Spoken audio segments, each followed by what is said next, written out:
Selamat datang teman-teman, kembali lagi di channel Andi Darmawan bersama saya Andi Darmawan. Oke, kita lanjut dari video sebelumnya yang seputar massa dan momen inersia. Sekarang kita akan bahas dulu titik pusat massa. Jadi massa tuh udah punya namanya titik pusat massa. Oke, di sini dinyatakan bahwa titik pusat massa bahasa Inggrisnya center of mass. Kadang juga disebut sebagai center of centroid ya. Dan juga disebut sebagai titik pusat gravitasi atau center of gravity atau COG. Jadi ini aliasnya banyak. Jadi kalau kayak nama orang ini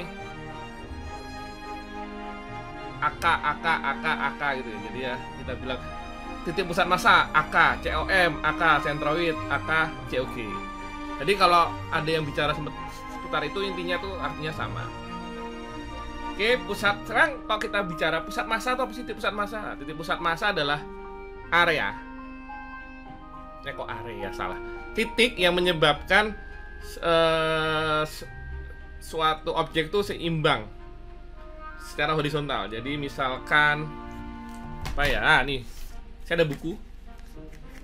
Ya. Nah, ini masih agak miring, belum seimbang.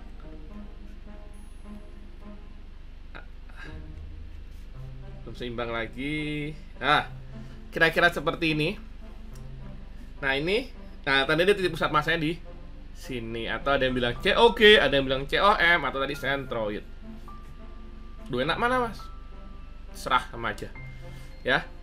Seperti ini, teman-teman. Kelihatan ya? Kelihatan. Nah, dari sini kita bisa bilang bahwa penentuan titik pusat massa itu ada sumbunya. Sumbu ini ada dua sumbu X dan sumbu Y. Oke. Ya, sumbu X dan sumbu Y. Kita dua dimensi dulu. Sumbu X dan sumbu Y. Jadi seperti ini. Nah, itu kan kalau kita mencari-cari, kita mencoba-coba. Gimana kalau kita mau menghitungnya? Nah, di sini ada sedikit ya. Apa sedikit ya? Sedikit lah. Sedikit pembahasan bagaimana menentukan titik pusat massa dari suatu area. Tadi ini ada area buku.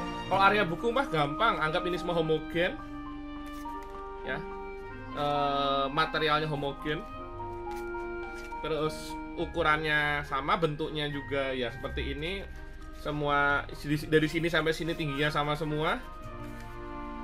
Maka kita bisa memastikan bahwa letak pusat massa ada di tengah-tengahnya. Kita bisa bikin silang-silang seperti ini, diagonal ya, silang-silang pas tengah. Itu kalau bentuknya seperti ini. Nah, pertanyaannya, bagaimana kalau bentuknya seperti ini? Ini ada contoh nih, nggak jelas gini. Atau misalkan ini saya lipat seperti ini, jadi kayak gini bentuknya. Nah, itu tidak bisa segampang itu langsung kita itu wah itu pas tengahnya. Itu kita cari-cari. Mau cari-cari itu hal yang susah. Pertanyaannya mau cari-cari sampai kapan? Ya nggak? Kita sehingga ada cara-cara untuk menghitungnya. Bagaimana ngitungnya? Kita bisa menggunakan persamaan berikut. Ini ada persamaan. Yang pertama, massa adalah rho kali luasan area objek. Rho itu apa?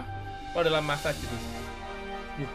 Gimana kita bisa nentuin massa jenis dari suatu objek? Secara eksperimen menentukan massa jenis adalah bisa dengan cara memasukkan atau membenamkan suatu objek ini ke dalam ember berisi air, terus air yang keluar kita tampung, kita ukur massa dibagi volume yang keluar, sehingga muncullah jadi massa jenis. Tapi ribet sekali. Nah, tapi tenang, di sini nanti di posisi penurunan rumus akan rho-nya sendiri akan hilang karena terbagi oleh rho yang lain. Oke, di sini ada MX. MX ini adalah apa ya? Kita bisa sebut sebagai momen di sumbu X. Itu rumus, itu persamaannya sekian. Di mana Fx dan Gx ini semua ada Fx dan Gx ya. Fx itu adalah garis yang atas ini. Bukan garis. Bagian tepian atas, yang Gx dari tepian yang bawah. Dari wilayah sini sampai wilayah sini. Ini adalah batas A dan B. Nah, ini persamaannya X bar ini adalah posisi titik pusat massa di sumbu X, dan Y bar adalah posisi pusat massa di sumbu Y. Y bar itu ada Y di atasnya ada garisnya. X bar tuh ada garis di atasnya, namanya bar. Bar itu tadinya X ada bar. Pas kok pakai simbol seperti itu biar beda. Terus hingga bisa kita masukkan seperti ini dengan seper A, ini hasilnya seper A ini dimana A tadi adalah ini ya. A ini adalah ini, seper A ini. Seper A ini adalah ini. Seper A adalah, oh ini salah, sebentar. Salah teman-teman, salah cetak, bukan seper A, ini adalah A. Geseran lagi. Oke, A sendiri adalah ini, nilai A adalah ini. Tadi bisa dilihat dari sini ya. Luasan area objek ini kan A. Ya, luasan area objek ini ada A, terus muncul ini, maka A adalah ini. Oke, dari sini terus kemudian kita langsung aja ke soal, teman-teman. Kebanyakan teori dan teman-teman bisa pusing, bisa PCD atau PCD, pecah ndase, atau PSD, pecah sirain ndase. Atau mungkin teman-teman yang butuh telur rebus, bisa tempelkan telurnya di sini, nanti langsung matang. Oke, sekarang kita lihat contoh pertama. Contoh pertama ini ada objek seperti ini bentuknya. Yang atas ini dibentuk oleh Y sama dengan 2 sin 2X. Yang bawahnya adalah Y sama dengan 0 ya, karena lurus doang. Di mana batas atas dan batas bawahnya, ini saya perbesar sedikit gambarnya. Ini adalah 0 sampai pi per 2 ya, intervalnya 0 sampai pi per 2. Di sini kita menggunakan seperti biasa bahasa pemrograman Python. Kenapa Python lagi? Karena ini library-nya banyak, open source, kita bisa mudah mengaksesnya, mudah dipelajari. Dan teman-teman yang masih kewalahan dengan Python, sekali lagi saya akan kasih link tutorial Python di deskripsi ya. Dan ini saya pernah bilang bahwa Python ini tidak menggigit. Oke, lanjut. Di sini listing programnya kita menggunakan library SciPy dan NumPy. Di sini ada SciPy Integrate. SciPy.integrate ini adalah library khusus yang isinya mengelola masalah integration atau integral lah bahasa Indonesianya. Kita mengimpor kuat. Kuatnya apa? Kuat ini adalah fungsi untuk integrasi normal atau umum. Seperti apa kerjanya? Nanti ada di bawah. Terus NumPy kita ambil sin dan pi, karena kita nanti akan butuh sin dan pi. Oke. Untuk awal kita buat dulu fungsi untuk masing-masing integralnya. Ini integral A kita buat dulu. Def A integral A, integral A isinya apa? Fx dikurang Gx. Fx-nya adalah 2 sin 2x ya. Ini Fx-nya ini. Gx-nya ini. Oke. 2 sin 2x dikurangi 0 sama dengan berapa yuk? Apapun dikurangi 0 hasilnya adalah apapun itu. Maka 2 sin 2x dikurangi 0 adalah ya tetap 2 sin 2x. Maka nih saya tulis ini. Fungsi ini akan mengembalikan 2 kali sin. Dalam apa yang di sin 2 kali x. Parameternya adalah x.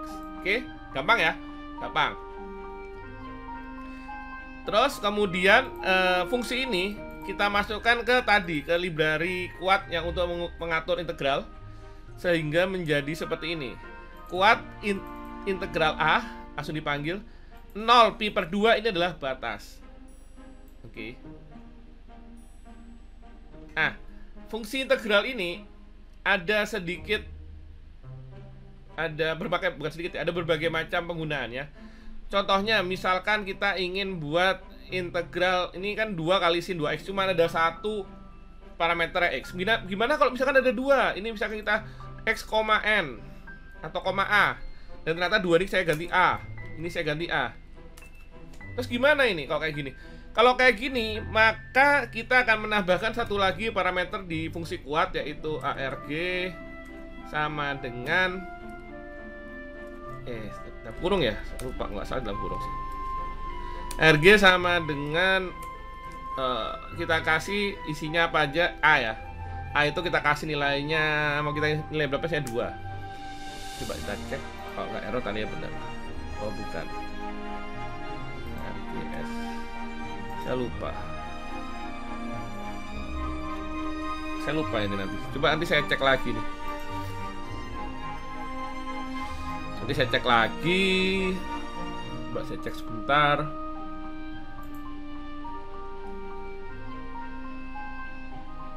Oh, saya salah sintaks. Di sini dalam kurungnya. Nah, saya bisa. Nah, sip. Sama sih. Oke, saya A ini 2. Tapi kalau misalkan langsung di sini isi 2 ya otomatis tidak tanpa parameter, maka ini nggak usah. Ini langsung 2, maka ini juga langsung nggak ada RGS-nya. Kenapa? Karena hanya ada X. X ini kenapa tidak kita kasih nilai? Karena X ini adalah yang kita integralkan itu loh. Kan dia bla bla bla dx kan, integral bla bla bla dx. Maka x ini adalah komponen yang diintegralkan, sehingga tidak kita kasih nilai parameter awalnya. Tapi kalau misalkan mau dikasih konstanta lain, misalkan tadi koma a, maka kita isi seperti tadi, seperti ini tadi ya. Kita kasih seperti ini. Ya, ini ada koma a. Misalnya tadi seperti ini. Maka di sini ada a. Tapi jika kita tidak memakai a, seperti ini, ya udah seperti ini aja. Oke, ini terus kita print, nanti keluar A-nya seperti apa. A-nya adalah 2. Nanti teman-teman bisa ngitung manual kalau tidak percaya, tapi saya sudah menghitung berkali-kali dan hasilnya sesuai. Terus yang kedua, integral dari MX mana MX? MX itu ini ya. Tapi MX di sini adalah MX yang tanpa row, maka nanti saya tulis ini MX per row atau MX row-nya dipindah ke bawah. Kenapa? Karena sesuai persamaan ini ya, itu row-nya hilang. Ini kan row-nya hilang, atas bawah row-nya hilang, sehingga saya tulis MX per row nanti. Tapi di sini kok nulis MX per row, nama variabelnya kayak panjang banget, sehingga nanti ada MX per row sama MY per row. Nah, ini seperti apa bentuk integralnya? Menggunakan fungsi integral. Ini ada 2 kali MX mana? MX ini ya, benar. Setengah kali fx kuadrat min gx kuadrat. Sekarang kita lihat lagi tadi fx-nya berapa? Fx-nya adalah 2 sin 2x. Maka ini akan kita kuadratkan menjadi 4 sin kuadrat 2x. Iya, sama dengan 0, kita kuadratkan tetap 0. Dan ini kemudian kuadrat yang ini dikurangi dengan kuadrat belakangnya. Jadi 4 sin kuadrat 2x sama dikurangi 0, maka hasilnya adalah ya 4 sin kuadrat 2x. Sehingga kita kemudian kita kalikan setengah ya rumusnya ya. Kita kali setengah, 4 dikali setengah sama dengan 2. Maka jadinya adalah 2 kali sin kuadrat. Ini kuadrat ya. Ambang kuadrat itu bintang-bintang 2. 2 kali x. Sin 2x yang dikuadratkan. Ini ya. Kemudian sama kayak tadi, integral mx kita panggil dengan menggunakan kuad. Batasnya 0 sampai pi per 2 sama. Nah, terus tapi teman-teman mungkin ada yang bertanya ya, ini kenapa ada apa istilahnya indexing 0? Karena fungsi kuad ini menghasilkan 2, yaitu hasil integralnya dan plus c-nya. Nah, c-nya ini kita abaikan aja. Kita ambil yang hasil hitungan integralnya. Oke, terus ini yang MY sama kayak tadi. Yang MY lebih simpel, rumusnya X dikali fx min gx. Otomatis ini menjadi 2x 2x sin 2x dikurangi 0 kali x. Otomatis ya 0 ya. Maka jadi 2x 2 kali x sin 2x. Sama seperti tadi kita gunakan ini library ini untuk menghasilkan hitungan integralnya, sehingga ini nilai mx per row-nya 1/2 ini nilainya sekitar pi per 2. Ini juga pi per 2. Kemudian kita bagi untuk posisi adalah my per a dan mx per a. Kok bisa? Ya dari sini. Ini kan hilang, ini hilang tadi ya. Ini kan jadi a, ini jadi mx per row. Yang ini hilang, ini jadi a, bawahnya atasnya jadi my per row. Kita hitung. Sekali lagi, library MY itu MY per row maksudnya, dan library MX itu MX per row. Hasilnya adalah ini. Yang disimpan di pos X dan pos Y, di mana pos X adalah posisi X 0,78 dan posisi Y adalah 0,78. Ini pi per 4 dan pi per 4. Karena apa? Karena A-nya tuh 2. Pi per 2 dibagi 2 sama dengan pi per 4. Oke, ini sehingga kita bisa menentukan posisinya kira-kira di sini. Oke ya, gampang ya teman-teman? Gampang. Teman-teman gak usah takut sama integral. Gampang, bisa dihitung pakai Python. Nah, contoh kedua.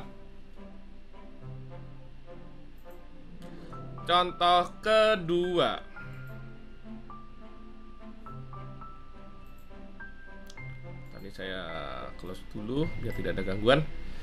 Oke, contoh kedua ini sebetulnya seperti ini. Gimana kebetulannya seperti ini? Sekarang kita coba. Yang pertama fx-nya adalah y pangkat x3, yang satunya y akar x. Interval 0 sampai 1. Yang pertama adalah akar x dulu, karena saya pakai yang di atas. Yang di atas dulu baru yang di bawah. Maka atasnya adalah akar x dikurangi pangkat 3.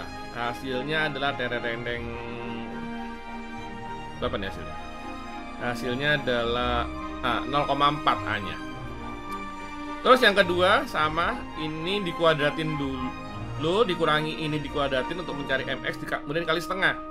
Setengah dari pengurangan ini kan ini. Ini sehingga saya kurangi setengah dikali akar x dikuadratin berapa? Ya x lah ya. X pangkat 3 dikuadratin berapa? X pangkat 6. Sehingga x kurang pangkat x pangkat 6 dikali dengan setengah. Itu yang untuk mx per row. Sedangkan untuk yang MY per row ini dia ini dikurangi ini baru dikali X. Atau ini masing-masing kali X juga bisa. Ini kalau ini saya coba dikurangi dulu baru kita kali X, sehingga menghasilkan seperti ini. X kali X pangkat setengah atau akar X dikurangi X pangkat 3. X pangkat setengah itu artinya akar X ya. Terus sehingga menghasilkan hitungan sebesar MY per row-nya MY per row-nya sebesar 0,999 atau 0,2. MX per row-nya 0,17857, MY per row-nya 0,2. Sehingga pusat masanya kita bagi dengan A-nya tadi adalah 0,4166 dan jadi 0,48 ini ya. 0,48, 0,428. Oke teman-teman, gampang ya lokasinya. Jadi kira-kira di start sini lah, 0,422 dengan 0,428. Ya kira-kira start sini lah. Oke, sekarang kita lanjut ke titik pusat massa dari gabungan beberapa segmen. Tadi itu satu segmen, dan saya yakin teman-teman bisa. Itu yang cara tadi hanya untuk yang bentuknya tidak kotak, tidak simetris, yang butuh pendekatan khusus, kita menggunakan persamaan tadi. Tapi kalau yang tidak menggunakan tidak aneh-aneh bentuknya ya, misalnya seperti ini. Ini kan gampang ya, langsung posisi tengah ini. Antara dibagi dua, panjang dibagi dua, lebar, panjang dan lebar. Terus juga kalau lingkaran penuh, misalkan ini saya tutupi harga itu mereknya. Ini dua dibagi dua, ini pas tengah sini, ini sini. Bisa ya kalau bentuknya simetris. Tapi bagaimana dengan bentuk yang tidak simetris? Sudah kita bahas tadi. Nah, sekarang masalahnya gimana kalau dia terbentuk dari beberapa komponen atau segmen. Contohnya apa? Barbel. Itu titik pusat massanya di mana? Nah, kalau barbelnya kanan kiri beratnya massanya sama, ininya homogen, barnya homogen, barbelnya sama, ya itu tandanya pasti di tengah. Ya, kalau itu. Tapi gimana kalau barbelnya kanan kirinya beda? Contohnya ini, seperti yang kita tampil di gambar ini. Ini agak ke kiri atau agak ke kanan. Tuh, mas kan kayak besar M2-nya. Apa dia agak ke kiri? Belum tentu. Besar belum berarti berat. Oke. Balon besar sama bola golf kecil itu berat golf. Salah ya saya. Masanya lebih besar bola golf. Saya jadi terbiasa ngomong berat. Oke. Nah, sekarang kita lihat persamaannya seperti apa. XCOM atau fungsi pusat massa di sumbu X. Ingat ya, seperti tadi saya bilang, pusat sumbu massa tuh di berbagai macam sumbu-sumbu punya sendiri-sendiri. Ini kita yang X dulu. Lokasinya di sumbu X itu adalah sigma. Saya perbesar biar lebih enak lihatnya. Wah, ini besar sekali. Sigma I sama dengan 1 sampai N. M yang fungsi ada MI dan XI, MI kali XI, di mana X M lokasi titik pusat massa objek pada sumbu X dari titik referensi. Maksudnya apa? Dari titik referensi kita kasih aja titik referensi. Nah, jaraknya itu dari sini, ini akan kita cari. Di sini adalah RC. Akan kita cari. Terus massa segmen ke I dari objek. Massa segmen ini ada 3 ya, ini ya, 1, 2, 3. Cuma ini baru tertulis 2, nggak masalah. Ini harusnya saya tulis M1. Nantilah bisa saya edit kalau mau ngedit. Ini M1, ini M2, M3 tuh ini adalah barnya. Terus jarak di pusat massa segmen ke I pada sumbu X dari titik referensi. Jadi masing-masing segmen atau komponen ini punya titik pusat massa. Sehingga kita ukur jarak dari pusat massa masing-masing ini ke titik referensi. Loh, gimana kalau mencari titik pusat massa per segmen? Cari tadi di atas ini rumusnya. Tapi kalau seperti lingkaran ini udah pasti di tengah ya, kalau di homogen. Oke. Terus jumlah segmen dari objek. Nah, ini ada 3 segmen, maka ada 3. Kita langsung aja ke contoh programnya nih. Kebetulan saya sediakan contoh program menggunakan Python yang modelnya bebas jumlah segmennya. Sama kita menggunakan ini, kayak kita tidak perlu pakai ini ya. Ini nggak kita pakai karena tidak ada integral di sini. Terus ini juga nggak ada. Tidak perlu pakai ini ternyata. Cukup seperti ini aja. Ini udah bisa kita run kan? Oh, udah bisa. Jadi di sini kita ada devcom. Devcom ini adalah fungsi untuk menghitung tadi, atau dengan kata lain persamaan ini saya masukkan ke fungsi ini. Tapi dengan catatan X, M dan En itu adalah jumlah N-nya dengan default 1, jumlah segmennya minimal ada 1 segmen ya. 1 X, M ini adalah X dan M ini adalah ini matriks atau vektor yang vektor kolom yang ini MI dan XI. MI dan XI ini kan vektor kolom. Isinya ada X1, X2, X3 dan seterusnya tergantung jumlah X-Men-nya. Tergantung pada jumlah segmennya. Wah, belibet nih. Saya perlu minum ini. Tapi nanti aja. Kita selesaikan aja videonya dulu. Terus kemudian dari sini ada XM tot, ada M tot. Ini adalah massa XM tot adalah X kali M total, dan M kali total ini akan dicari. Karena nanti ini dibagi ini, SM tot dan M tot ini adalah posisi dari comnya sesuai tadi ini. Ini adalah sigma dan sigmanya ini. Oke, terus ini caranya gimana? Masing-masing tadi per segmen kita perhitungkan dan kita totalkan dengan nilai XM tot awal 0, maka ini akan kita kali dan kita jumlahkan, kali dijumlahkan dan seterusnya, dan kemudian kita bagi. Sehingga kita perlu untuk mengentry dulu. Di sini kita menggunakan tentukan jumlah segmen. Nah, segmen ini saya inisialisasi dulu diberi X dan M untuk menyediakan ruang array sebanyak jumlah N yang sudah kita entry.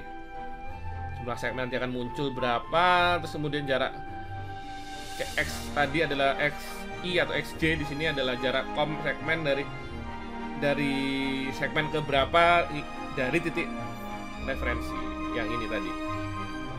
Ya, ini ke sini, terus ini ke sini. Ini ada massa per segmen.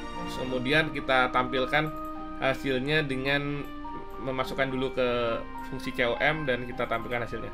Oke, kita coba aja langsung di run. Nah, jumlah segmen mau berapa? 3 saja. Segmen jarak pertama, misalkan tadi yang pertama itu ini ya, misalkan yang ini deket sekali ya. Ini referensi saya geser, bisa ada di sini kali ya. Itu saya kasih nilai 1 aja deh. 1 masanya berapa? 1 kilo. Terus jarak ini barnya atau ininya. Ini tengah-tengah ini ya, kira-kira saya kasih jarak misalkan tadi itu ya 3 lah. Ini misalkan ini satuannya sentimeter ya. Kalau tadi 1 senti kecil sekali 1 senti. Ya nggak apa-apa lah. Kita kasih misalkan 4 senti. Masanya kecil sekali 0,1 kg misalkan.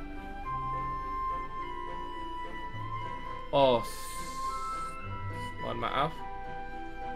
Ini ternyata ada kaliwan, ini harusnya dalam bentuk titik.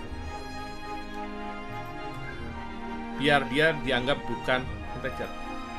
Kita ulangi lagi 3 titik 1 beratnya 1, ini 4 cm beratnya 0,1.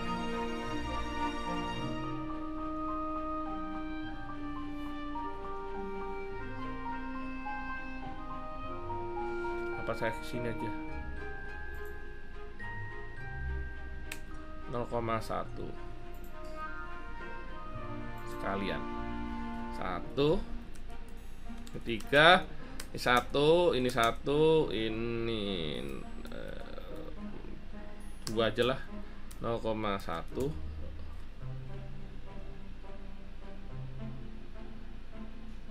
Masih masalah di sini ya, dia tidak bisa menyimpan, dianggap ini adalah integer. Oh iya, oh saya salah di sini nih, harusnya bukan integer, saudara-saudara sekalian, ini double. Saya salah di sini. Nah, ini juga nggak usah di integer lagi karena di atas sudah integer, langsung n aja nanti.